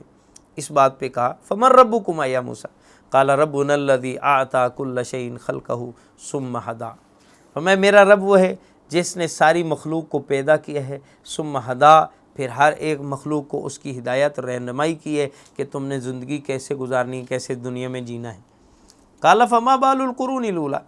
فرعون نے اعتراض کے طور پر یہ سوال کیا، اچھا اگر آپ کا رب وہ ہے جس نے پیدا کیا سب کچھ، تو آپ بتاؤ گزشتہ لوگوں، گزشتہ قوموں کے معاملے میں جو گزر چکی ہیں ان کے بارے میں آپ کا کیا خیال ہے؟ ان کے ساتھ آپ کے رب نے کیا کیا، یعنی ان کو شرک و کفر کے باوجود کیوں اللہ تعالیٰ نے ان کو دنیا میں چھوڑے رکھا؟ قال علمھا عند ربی فی کتاب، اصل میں فرعون کا یہ کہنے کا مقصد یہ تھا کہ جب اپنے بڑوں اور بزرگوں کی بات ہوگی اور اس کے بارے میں موسیٰ علیہ السلام یہ کہیں گے وہ کافر تھے، جہنمی تھے، فلاں تھے، تو میں قوم کو اس بات پر ابھاروں گا، ورغلاؤں گا کہ دیکھو تمہارے بزرگوں کو جہنمی کہہ رہے ہیں، تمہارے بڑوں کو یہ کہہ رہے ہیں، یہ دیکھو تمہاری قوم کا دشمن آ گیا ہے۔ اس بات کے پراپوگنڈے کے لیے اس نے یہ سوال کیا تھا، تو موسیٰ علیہ السلام نے اس بات کا جواب ایسے پیرائے میں دیا، علمھا عند ربی فی کتاب، اس بات کا علم کہ پہلے لوگوں کا کیا حال ہوا، وہ کس حالت میں گئے، اگر شرک و کفر پہ گئے تو ان کو سزا مل رہی ہے، جزا مل رہی ہے، کیا ہو رہا ہے، میرے رب کو علم ہے۔ لا یضل ربی ولا ینسیٰ، میرا رب نہ بھٹکتا ہے نہ بھولتا ہے، اس کو سب کچھ پتہ ہے، اس نے سب کا حساب کتاب لینا ہے، یہ میرا کام نہیں۔ اور پھر اللہ تعالیٰ کا مزید تعارف کرانے لگے حضرت موسیٰ علیہ السلام، الذی جعل لکم الارض مہدا وسلک لکم فیہا سبلا، میرا رب وہ ہے جس نے زمین بچھائی، جس نے زمین میں راستے بنائے، آسمان سے بارشیں اتاری، تمہارے لیے مختلف غلے و اناج اگائے، اور وہ اللہ جس کے ذریعے وہ جو تمہیں بھی کھلاتا ہے، تمہارے مویشیوں جانوروں کو بھی کھلاتا ہے، اور اس میں تمہارے لیے عقل مندوں کے لیے بڑی نشانی ہے، وہی اللہ ہے جو تمہیں زمین سے پیدا کرتا ہے، زمین میں دوبارہ لوٹاتا ہے، زمین سے تم دوبارہ اٹھو گے، وہی اللہ ہے، اس کی یہ قدرت کی نشانیاں ہیں۔ اگر تم نے اس کو جھٹلا دیا، انکار کیا، تو یاد رکھو پھر اللہ تعالیٰ کا عذاب تم پر آئے گا۔ اس پر فرعون بگڑ گیا اور کہنے لگا یہ جو معجزات اور یہ سب باتیں ہیں، یہ اے موسیٰ آپ کی جادوگری کی باتیں ہیں، اور آپ اس جادو کے زور سے ہمیں ہماری سرزمین مصر سے نکالنا چاہتے ہیں۔ آپ چاہتے ہیں کہ آپ کا طریقہ بہتر ہے اور ہمارے آباء و اجداد کا بہتر طریقہ یہ بہتر دین نہیں تھا۔ یہ باتیں ایسی ہیں جو مشترکہ طور پہ ہر زمانے کے لیڈران، اہل باطل، صاحب اقتدار لوگوں کو ورغلانے اور اپنا تابعدار بنانے کے لیے یہ دو پتے استعمال کرتے ہیں۔ ایک یہ کہ اگر ہمارے ساتھ نہیں چلو گے، ہماری نہیں مانو گے، تمہارا ملک تم سے چھن جائے گا۔ دوسرا، ہمارے ساتھ نہیں چلو گے، ہماری نہیں مانو گے، تمہارا مذہب تم سے چھن جائے گا۔ اور کوئی بھی نیا آدمی جب ان کو اپنی طرف لگانے کی کوشش کرتا ہے تو وہ ان کو یہی کہتے ہیں کہ یہ تو تمہارے مذہب کا ڈاکو ہے، یہ تمہارے ملک کا ڈاکو ہے، ہم تمہارے ملک کے خیر خواہ ہیں، ہم تمہارے مذہب کے خیر خواہ ہیں۔ جس بت پرستی میں قوم مبتلا تھی اس سے چھڑوانے کی اگر نبی نے بات کی تو ہمیشہ اس وقت کے مقتدر طبقے نے، صاحب اقتدار طبقے نے یہی پراپوگنڈا کیا کہ دیکھو یہ نبی جو ہے وہ تمہارے باپ دادے کا دین چھڑانا چاہتا ہے، یہ تمہارا دین کا دشمن ہے، اور یہ تمہارے ملک سے تمہیں نکالنا چاہتا ہے، یہ تمہارے ملک کا دشمن ہے۔ تو ملک اور دین یہ ہر زمانے کے لوگوں کی اہمیت والی چیز رہی ہے، اور اس پر جب حملہ اور اس پہ بات ہوئی ہے تو لوگ بہت زیادہ جذباتی ہو کے ایسے لوگوں کی مخالفت پہ اتر آئے۔ اس جذبات کو ہر زمانے کے لوگ غلط طریقے سے بھی استعمال کرتے رہیں، صحیح طریقے سے بھی استعمال کرتے رہیں۔ فرعون جیسا ڈکٹیٹر بھی ان دونوں چیزوں کو استعمال کرتا ہے کہ دیکھو موسیٰ علیہ السلام تمہارا مذہب بھی بدلنا چاہتے ہیں، تمہارے مذہب کے دشمن ہیں، اور اپنے جادو کے زور سے تمہیں تمہاری سرزمین مصر سے باہر کرنا چاہتے ہیں، تمہیں نکالنا چاہتے ہیں۔ تو اس پر حضرت موسیٰ علیہ السلام نے فرمایا کہ ایسی بات نہیں ہے، میرے پاس جادو نہیں ہے بلکہ اللہ کی طرف سے بھیجا وہ معجزہ ہے۔ فرعون بگڑ گیا، اس نے کہا نہیں تم جادوگر ہو، میں تمہارا جادوگروں سے مقابلہ کراؤں گا۔ مقابلہ ہوا، جادوگر شکست خوردہ ہوئے، ایمان لے آئے۔ فرعون نے اس بات پر ان کو دھمکیاں دی کہ تم ایمان کیوں لائے میری اجازت کے بغیر، میں تم سب کے ہاتھ پاؤں مخالف سمت سے کاٹ کر اور تمہیں سولی پہ لٹکا دوں گا۔ لیکن وہ اس بات سے باز نہ آئے، اور جادوگروں کا ایمان اتنا پختہ تھا کہ انہوں نے اپنے پختہ ایمان کی وجہ سے کہا کہ اے فرعون تیرے دل میں جو آتا ہے کر لے،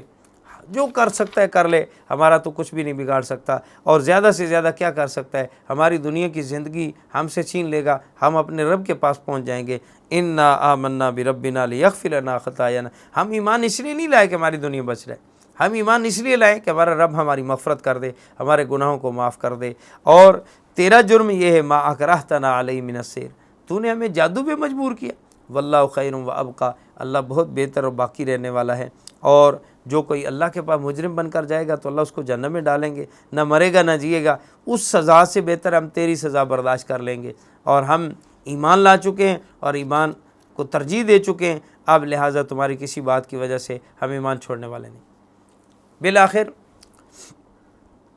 یہ سلسلہ چلتا رہا، جادوگروں کو یہ سزا ملی یا نہیں ملی، قرآن پاک اس سے خاموش ہے۔ اکثر حضرات مفسرین کی رائے یہ ہے اس بارے میں کہ جادوگروں کو یہ سزا دینے پر پھر فرعون کو طاقت نہ ہوئی، کیونکہ وہ موسیٰ علیہ السلام سے بہت زیادہ ڈر چکا تھا، اور اس ڈر کی وجہ سے یہ سزا نافذ نہ کر سکا، البتہ دھمکیاں دیتا رہا۔ پھر آگے واقعہ یہاں پہنچتا ہے کہ اللہ تعالیٰ موسیٰ علیہ السلام کو وحید کے ذریعے حکم دیتے ہیں ان اسر بعبادی فاضرب لهم طریقا فی البحر یبسا، اے موسیٰ آپ اپنی قوم کو لے کر چلیے اور راتوں رات آپ سمندر کے کنارے جا پہنچیں گے، اور وہاں پہ لاٹھی ماریے گا، آپ کے لیے راستے بن جائیں گے، اور وہ راستے ایسے ہوں گے جس میں آپ کی قوم تو پار ہو جائے گی بے خوف و خطر، نہ سمندر سے ان کو خطرہ رہے گا اور نہ ہی فرعونیوں کے پائے جانے کا ڈر، اور فرعونی اسی سمندر میں غرق ہو جائیں گے، اور یہ آپ کے رب کا وعدہ ہے کہ اللہ تعالیٰ آپ کو اس طرح نجات دے گی۔ یوں ہی ہوا، فرعونی غرق ہو گئے، اللہ نے بنی اسرائیل کو یہاں سے نجات دے دی۔ فرعونیوں کے ساتھ کیا وہ وعدہ اللہ کا پورا ہو گیا، ان کی سرکشی اپنے انتہا کو پہنچی، عروج کو پہنچی، اور غرق پر وہ ختم ہو گیا۔ اس کے بعد بنی اسرائیل کا یہاں سے دوسرا امتحان شروع ہوتا ہے، اور اللہ تعالیٰ یاد دہانی کراتے ہیں، یا بنی اسرائیل قد انجیناکم من عدوکم ووعدناکم جانب الطور الایمن ونزلنا علیکم المن والسلوی کلوا من طیبات ما رزقناکم، یہ اللہ نے سارے وعدے یاد دلائے۔ اے بنی اسرائیل والو یاد کرو، ہم نے تمہیں تمہارے دشمن فرعونیوں سے نجات دے دی، ہم نے تمہارے ساتھ وعدہ کیا کہ کوہ طور کی دائیں جانب آ جاؤ اور وہاں تمہیں ہم دستور یعنی تورات عطا کریں گے، ہم نے تمہارے اوپر منہ سلوہ اتارے، ہم نے تمہیں کہا کہ پاکیزہ رزق کھاؤ اور سرکشی نہ کرو، وَيَحِلَّ عَلَيْكُمْ غَضَبِي، ومن یحلل علیہ غضبی فقد ہوا، فرمایا اگر تم نے اس کے خلاف ورزی کی اور تم سرکشی پہ اتر آئے، اللہ کی نعمتوں کی ناقدری کرو گے، پھر میرا رب کا غضب اترے گا اور تم سزا کے مستحق ٹھہرو گے، اور جس پہ اللہ کا غضب اترتا ہے وہ پھر بہک جاتا ہے۔ اور تمہارا رب بے شک بڑا مغفرت کرنے والا ہے، ہر اس شخص کے لیے جو توبہ کرے، نیک عمل کرے، پھر ہدایت پہ چلے تو پھر اللہ تعالیٰ اس کو ضرور بخشے فرماتے ہیں۔ اب ان کا آزمائش یہاں سے شروع ہوتی ہے، اور بنی اسرائیل آزمائش میں کیسے پڑے؟ جب موسیٰ علیہ السلام تورات لینے گئے، پیچھے بچھڑے کی پوجا شروع ہو گئی، سامری نے بچھڑا بنا دیا اور سونا اور زیورات جو ان کے تھے ان کو جمع کر کے اس میں مٹی ڈالی جبرائیل امین کے قدموں کی، اور اس سے بچھڑا بن گیا، اس کو خدا سمجھ بیٹھے۔ موسیٰ علیہ السلام نے اپنی قوم سے کہا کہ یہ بچھڑا خدا کیسے ہو سکتا ہے،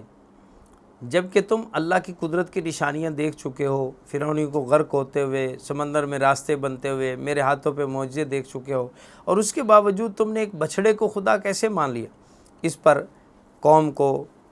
کچھ ندامت ہوئی، اور بعض لوگ ایسے تھے جو اس سے باز آ گئے۔ کچھ لوگ وہ تھے جو شروع سے ہی حضرت ہارون علیہ السلام کے ساتھ ایمان پر، ہدایت پر پکے رہے۔ کچھ لوگ وہ تھے جو موسیٰ علیہ السلام کی اس تقریر سے واپس آ گئے۔ تیسری قسم کے وہ لوگ تھے جو سامری کی اس بات پر پھر بھی ڈٹے رہے، تو ان کو وہ سزا ملی جس کا ذکر سورہ بقرہ میں گزر چکا ہے کہ اللہ تعالیٰ نے ان بنی اسرائیلیوں کی توبہ کے لیے شرط قرار دی کہ ان کو قتل کیا جائے۔ فتوبوا الی بارئکم فاقتلوا انفسکم، کہ توبہ کرو اور تمہیں اس سلسلے میں قتل کیا جائے گا۔ چنانچہ ان بچڑے کے پجاریوں کو قتل کر دیا گیا۔ اور پھر اللہ تعالیٰ اس کے بعد آگے فرماتے ہیں کہ حضرت موسیٰ علیہ السلام نے ایک طرف تو بچڑے کے پجاریوں کو یہ سزا سنائی، ساتھ ہی سامری سے پوچھا، یا سامری تجھے کیا ہوا، تو نے ایسا کام کیوں کیا؟ اس نے اپنی حقیقت بتائی کہ میرے دل میں یہ بات آئی کہ میں ان کو اس طرح ورغلا کر اس بچڑے کی پوجا پر لگاؤں گا، اور مجھے میرے پاس وہ مٹی محفوظ تھی جو میں نے اس کے اندر ڈالی، اور اس طریقے سے یہ معاملہ ہوا۔ موسیٰ علیہ السلام نے سامری کے لیے یہ سزا تجویز کی کہ اب تو ہمیشہ کے لیے اس بیماری میں مبتلا رہے گا، فَإِنَّ لَكَ فِي الْحَيَاةِ أَن تَقُولَ لَا مِسَاسَ، تو ہمیشہ اس طرح زندہ رہے گا کہ تو لوگوں کو دور سے کہے گا مجھے نہ چھونا، مجھے نہ چھونا۔ کیوں؟ یہ لامساس کی یہ بیماری ہوگی کہ جو تمہیں چھوئے گا اس کو بھی بخار ہو جائے گا، اور اس سے ڈبل بخار تجھے ہو جائے گا۔ یہ زندگی کے اندر اس کو سزا ملی اس بات کی وجہ سے کہ اس نے بچڑا بنایا اور اس کی لوگوں کو پوجا کرائی۔ اللہ تعالیٰ نے اس سارے واقعہ کو ہمارے لیے سامنے رکھ کر ایک بات یہاں ذکر کی ہے کہ انسانوں کے مزاج و فطرت میں یہ ہے کہ یہ چاہتے ہیں کہ ہم ایسا خدا بنائیں جو ہمارے سامنے ہو اور اس کی ہم پوجا پاٹ کریں۔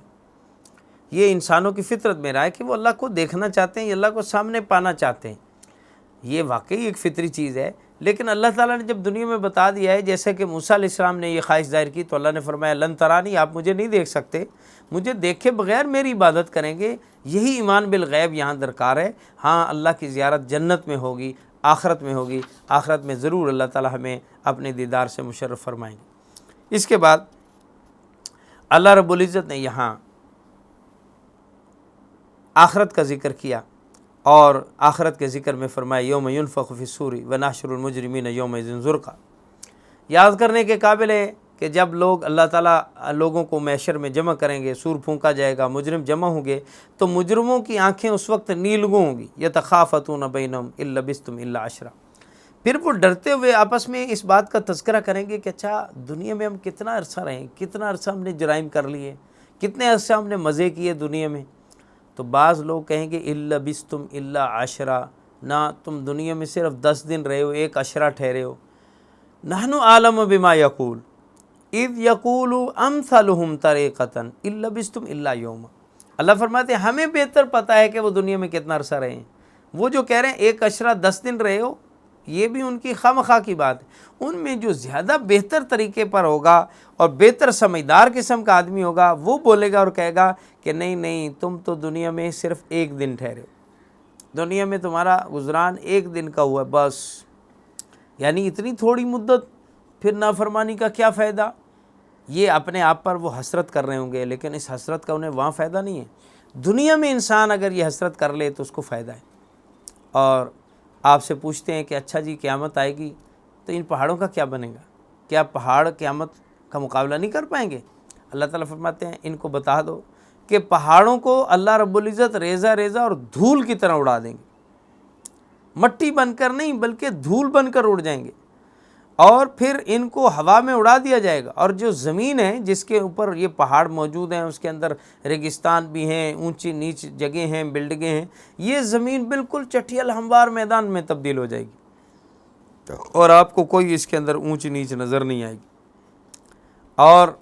لوگ اس وقت رحمان سے ڈر رہے ہوں گے، اتنے خائف و ڈرے ہوئے ہوں گے کہ کسی کی آواز تک نہیں نکلے گی سوائے قدموں کی آواز کے، اور کوئی چاپ کوئی آواز نہیں ہوگی، سب خاموشی کا شکار ہو، اتنے ڈرے ہوئے گے۔ اور فرمایا وہ دن قیامت کا دن ایسا ہے کہ جس میں کسی کی سفارش قبول نہیں کی جائے گی، ہاں مگر جس کو رحمان اجازت دے، وَرَضِيَ لَهُ قَوْلًا، اور اللہ تعالیٰ اس کی بات سے راضی بھی ہو، اس کے کام سے راضی ہو، اس کے کلمہ شہادت سے راضی ہو چکا ہو، تو پھر اللہ تعالیٰ سفارش کی اجازت دیں گے۔ اور فرمایا یعلم ما بین ایدیہم وما خلفہم ولا یحیطون بہ علما، اللہ وہ ذات ہے جو تمہارے پہلے حالات سے بھی واقف، بعد والے حالات سے بھی واقف، اور وہ عذر علم کے تمہارے احاطہ کیے ہوئے، اور ساری گردنیں اس دن اللہ کے سامنے جھکی ہوں گی جو حی القیوم ہے۔ اور لوگ اس وقت یہ تمنا کر رہے ہوں گے کہ یا اللہ ہمیں دوبارہ دنیا میں بھیج، ہم ایک پلک جھپکنے کی مقدار بھی تیری نافرمانی نہیں کریں گے۔ اللہ تعالیٰ فرمائیں گے کہ ہم نے اس سے پہلے کیا تمہارے پاس کتابیں نہیں بھیجیں، نبی رسول نہیں بھیجے تھے، اور کیا تمہیں اس وقت اس بات کا اندازہ نہیں تھا کہ تمہیں اللہ کے حضور میں پیش ہونا ہے؟ تو اب دوبارہ واپس پلٹنے کا تمہیں موقع نہیں دیا جائے گا۔ لہٰذا اللہ رب العزت کی اپنی سلطنت کا اور اپنی بڑائی و عظمت کا ذکر کرتے ہوئے فرمائیں گے فَتَعَالَ اللَّهُ الْمَلِكُ الْحَقُّ وَلَا تَعْجَلْ بِالْقُرْآنِ مِنْ قَبْلِ أَنْ يُقْضَىٰ إِلَيْكَ وَحْيُهُ، فرمایا اللہ اپنی حکومت میں بہت بلند و بالا ہے، آپ اس بلند و بالا ذات کے اس قرآن کو سنائیے، اور قرآن سنانے میں قرآن میں جلدی مت کیجیے، جب آپ کی طرف وحی کیا جاتا ہے آپ اس کو بڑی آسانی کے ساتھ لیجئے، اللہ تعالیٰ آپ کے سینے میں جمع کریں گے۔ ہاں آپ رب سے دعا مانگتے رہے قُل رَبِّ زِدْنِی عِلْمًا، کہ اے میرے رب میرے علم میں اضافہ فرما۔ جب نبی صلی اللہ علیہ وسلم کو، جن کو اولین آخرین میں سب سے زیادہ علم دیا گیا، ان کو یہ دعا تلقین کی گئی رب زدنی علما، اے میرے رب میرے علم میں اضافہ فرما۔ اس میں دراصل بندگی کا بہت بڑا اللہ تعالیٰ نے اصول بیان فرمایا کہ جو بندہ جس مقام پر نہج پر بھی ہے وہ اپنے آپ کو مزید محتاج سمجھے۔ آج ہماری ایک بہت بڑی خامی کمزوری یہ ہے کہ ہم اپنی بندگی کو اور اپنی محتاجگی کو تسلیم کرنے پر تیار نہیں۔ ہر شخص اپنی جگہ پر اپنی انانیت کا شکار ہے، اپنی بڑائی کا شکار ہے۔ اللہ کے گھر، اللہ کے دربار میں آنے والا بھی اپنی چودراہت اور اپنے بڑے پن کو اور اپنے علمیت کو اور اپنی قابلیت کو، اپنی چیزوں کو لے کر اللہ کے دربار میں حاضر ہوتا ہے، تو اس کو اللہ کے دربار میں جھکنے سے بھی وہ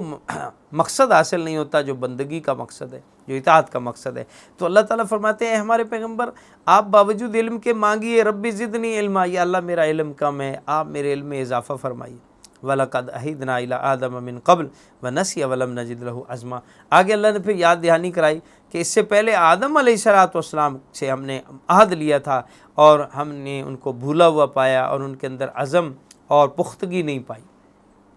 کب؟ جب ملائکہ نے حضرت آدم علیہ السلام کو سجدہ کیا اور اللہ تعالیٰ نے ان کو جنت میں رہنے کو کہا اور فرمایا اس درخت کے قریب نہ جانا۔ اب اللہ نے معاہدہ لیا تھا کہ درخت کے قریب نہ جانا، یہ درخت کے قریب بھی چلے گئے، کھا بھی لیا، پھل بھی کھایا، اس کے بعد بے لباس ہو گئے۔ اب ابلیس نے ان کو اس جگہ پر لا کھڑا کیا کہ یہ اللہ رب العزت کے مد مقابل آ گئے۔ تو اللہ تعالیٰ فرماتے ہیں کہ ہم نے ان کے اندر عزم نہیں پایا، عہد نہیں پایا، پختگی نہیں پائی۔ اے موجودہ لوگوں جو تم اللہ کے کلمہ پڑھنے والے لوگ ہو، اللہ پہ یقین رکھتے ہو، اللہ سے معاہدہ کیا ہے، تو اب اس عہد پہ پختہ کاری کے ساتھ عمل کر رہے ہیں۔ پھر کیا ہوا؟ حضرت آدم علیہ السلام کے لباس اتارا گیا، پھر اس کے بعد اللہ تعالیٰ نے ان کو لباس عطا کیا، توبہ کی توفیق بخشی، وہ پلٹے، اور پھر اللہ نے ایک بات فرما کر انہیں زمین پہ بھیجا، وہ یہ کہ اہبطا منہا جمیعا بعضکم لبعض عدو، اب تم بعض کے دشمن ہو، فإما یأتینکم منی ھدی فمن تبع ھدای فلا یضل ولا یشقی، ہماری طرف سے ہدایات آئیں گی، ان کی پیروی کرنا، زمین کے اندر رہتے ہوئے دوبارہ جنت لینی ہے تو اللہ تعالیٰ کے معاہدوں کو پکا کر کے آؤ، پختہ طریقے سے نبھا کے آؤ، پھر جنت ملے گی۔ اور پھر اللہ تعالیٰ نے یہاں پر ایک بہت ہی اہم بات فرمائی کہ جو لوگ بھی اللہ کے ذکر یعنی کتاب اللہ سے اعراض کرتے ہیں یا اللہ کے دین سے اعراض کرتے ہیں فإن لَهُ مَعِیشَةً ضَنْکَ، ان کو دنیاوی سزا یہ ہے کہ اللہ ان کی معیشت تنگ کر دیں گے۔ وَنَحْشُرُ یوم القیامۃ اعمیٰ، اللہ قیامت والے دن ان کو ابتداءً اندھا کھڑا کریں گے۔ قال رب لم حشرتنی اعمیٰ، اے ہمارے رب ہمیں کیوں اندھا کھڑا کیا گیا؟ وقد کنت بصیرا، میں تو دنیا میں آنکھوں والا تھا۔ اللہ فرماتے ہیں کہ اسی طرح ہماری آیتیں تمہارے پاس آتی تھیں اور تم نے ہماری آیتوں سے اندھے پن کا مظاہرہ کرتے ہوئے ہماری قرآن کی آیتوں کو بھلا رکھا تھا، آج ہم نے بھی تمہیں فراموش کر دیا، اس لیے ہم نے تمہیں اندھا کیا ہے، تمہیں دکھائیں کہ تم دنیا میں دیکھنے والے تھے لیکن ہماری آیتوں سے اندھے بنے رہے، آج ہم نے تمہیں فراموش کر دیا ہے، ہم دیکھنے والے ہونے کے باوجود تمہیں اگنور کرتے۔ کذالک نجزی من اسرف ولم یؤمن بآیات ربی، اللہ فرماتے ہر اس بندے کو اللہ اسی طرح سزا دیتے ہیں جو بھی اللہ کی آیتوں پر ایمان نہیں لاتا ہے، تو اس کے لیے پھر آخرت کا بہت بڑا سخت عذاب ہے اور ہمیشہ باقی رہنے والا عذاب ہے۔ اولم یہدی لہم کما اہلکنا قبلہم، کیا ان کو اس بات سے بھی ہدایت نہیں ملے کہ کتنے ہی لوگوں کو اسی جرم پہ ہم نے زمین میں ہلاک کر دیا، اور یہ ان مکانات سے گزرتے بھی ہیں اور دیکھتے بھی ہیں، پھر بھی اس بات سے نصیحت کیوں نہیں قبول کرتے اور اس بات سے کیوں نہیں سمجھتے؟ اور اے پیغمبر صلی اللہ علیہ وسلم، اگر آپ ان کو یہ دین کی ساری باتیں سمجھاتے اور بتاتے ہیں، پھر ان کی طرف سے آپ کو مخالفت کا سامنا کرنا پڑتا ہے، تو آپ صبر کیجیے، آپ حوصلے سے ان کو اللہ کی وحدانیت، اللہ کی تسبیح و تعلیل کرتے رہیے، اور آپ دیکھیں گے کہ آپ کا رب آپ کو ضرور راضی کر دے گا۔ آپ ان کی دنیا کی طرف مت جائیے، آپ للچائی نگاہ سے ان کے مال کی طرف دیکھیے بھی مت، آپ کا رب ان کو مال و دولت دے کر، دنیا کی چیزیں دے کر آزما رہا ہے، آپ اس آزمائش سے بالکل اس طرف آپ اپنے آپ کو لطف اندوز ہونے کے لیے تمنا نہ رکھیے۔ وَرِزْقُ رَبِّكَ خَيْرٌ وَأَبْقَىٰ، آپ کو جو آپ کے رب نے رزق دیا ہے وہ بہت بہتر اور بہت زیادہ باقی رہنے والا ہے۔ اس رزق سے کون سا رزق مراد ہے؟ یا تو دنیا کا رزق مراد ہو کہ آپ صلی اللہ علیہ وسلم کو یہ کہا جا رہا ہے آپ کی جو معیشت، آپ کو جو گزران کے لیے رزق ملا ہے یہی آپ کے لیے بہتر ہے۔ دوسرا معنی یہ کہ یہاں رزق سے مراد وہی ہے کہ آپ کو اللہ نے جو وحی کا علم دیا ہے، یہ وہ رزق ہے جو ان کے پاس موجود مال و دولت کے مقابلے میں بہت زیادہ بہتر بھی ہے اور باقی رہنے والا ہے۔ آپ کا کام یہ وَأْمُرْ أَهْلَكَ بِالصَّلَاةِ وَاصْطَبِرْ عَلَيْهَا، آپ خود بھی نماز پر کاربند رہیے، اپنے گھر والوں کو نماز کا حکم دیجیے۔ لا نسألک رزقا، ہم آپ سے رزق کمائی کرانے کا مطالبہ نہیں رکھتے، نحن نرزقک، رزق تو ہم آپ کو دیں گے، والعاقبۃ للتقوی، اور انجام بہتر تقوی والوں کا ہوتا ہے۔ آپ صلی اللہ علیہ وسلم کو یہ جو تسلی دی گئی کہ لا نسألک رزقا، اصل میں یہاں ایک مثال کے ذریعے بات سمجھانا مقصود ہے، وہ یہ ہے کہ اللہ تعالیٰ یہ فرما رہے ہیں کہ ہمارے پیغمبر، ہم آپ سے کمائی نہیں کروانا چاہتے، جیسا کہ بادشاہوں کے ہاں، آقاؤں کے ہاں یہ ہے کہ وہ اپنے غلام سے کمائی کرواتے ہیں، اسی میں سے کچھ غلام کو دے کر باقی خود کھاتے ہیں۔ آقا عام طور پر خود کچھ نہیں کرتا، اپنے غلام کو بیکار میں لگاتا ہے اور ان کے اوپر جو ہے وہ مزدوری میں لگاتا ہے، اور اس کی کمائی خود بھی کھاتا ہے، اس کو بھی اس میں سے کچھ دے دیتا ہے۔ فرمایا کہ دنیا کے ملوک، دنیا کے حاکم، دنیا کے آقاؤں پر اللہ کو قیاس نہ کرو، ہم اس سے بہت زیادہ اونچے درجے کے آقا اور مالک و خالق ہیں، ہم آپ سے روزی کما کے اپنے لیے رزق نہیں کمانا چاہتے، رزق تو ہم آپ کو دیں گے، ہم ایسے آقا ہیں جو دینے والے ہیں، لینے والے نہیں۔ وَقَالُوا لَوْلَا يَأْتِينَا بِآيَةٍ مِّن رَّبِّهِ أَوَلَمْ يَأْتِهِم بِبَيِّنَةٍ مَّا فِي الصُّحُفِ الْأُولَىٰ، فرمایا لوگ آپ سے کہتے ہیں آپ کے پاس کوئی قدرت کی کھلی نشانی کیوں نہیں آئی؟ کیا ان لوگوں کے پاس پہلے صحیفوں کی باتیں اور کھلی دلیلیں نہیں آئیں؟ کیا پہلے لوگوں کی ہلاکت کی باتیں ان کے پاس نہیں آئیں؟ پھر بھی یہ کہتے ہیں، تو پھر آپ ان کو کہہ دیں تم بھی انتظار کرو، ہم بھی انتظار کرتے ہیں، فیصلے کا انتظار کرو، حجتیں دلیلیں تو پوری ہو چکی ہیں، اب ماننا نہ ماننا تمہارے مقدر میں۔